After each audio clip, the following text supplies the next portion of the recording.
La politica in Italia da Venezia potrebbe cambiare, per cui questa è un'elezione valoriale, è un'elezione politica. È il giorno della rivoluzione di Ca' Farsetti, il giorno di Luigi Brugnaro, il sindaco di una Venezia rivoltata, come un calzino.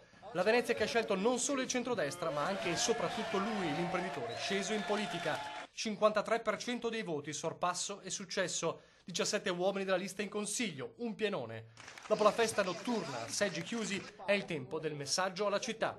Dai banchi del futuro nuovo consiglio comunale, Brugnaro è chiaro, a Venezia nasce un laboratorio politico. Chi pensa di avere voti propri offende gli elettori, che siano di destra, di sinistra, di centro, cioè nessuno appartiene più a nessuno. L'elettore è libero e nel segreto dell'urna ha capito ed è fluido, come dico io, è fluido, ragiona, pensa e decide. Continua a respingere l'idea di essere l'alfiere del solo centrodestra, la sua dice è la vittoria trasversale della città contro un muro ben preciso. Io sono partito soltanto perché alle primarie del PD avevano vinto i centri sociali, Rifondazione, SEL, c'è un partito organizzato ed è il partito a cui io ascrivo le maggiori responsabilità del blocco economico, del blocco sociale, della paura, del sospetto, della cattiveria, dell'ingiuria, del tanto io voto lo stesso così. Ma sai quanta gente mi ha detto so che hai ragione, ma comunque voto là.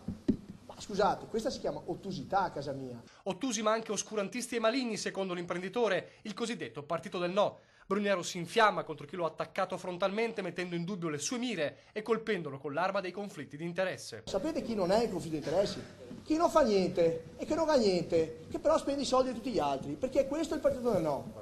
C'è gente che sono dei parassiti, di fatto sono dei parassiti. Offese su Facebook e sui social dopo il voto, rispondo con il sorriso, dice a chi mi chiama campagnolo, ma non si risparmia il colpo di sciabola. È molto peggio essere parassita che essere campagnolo.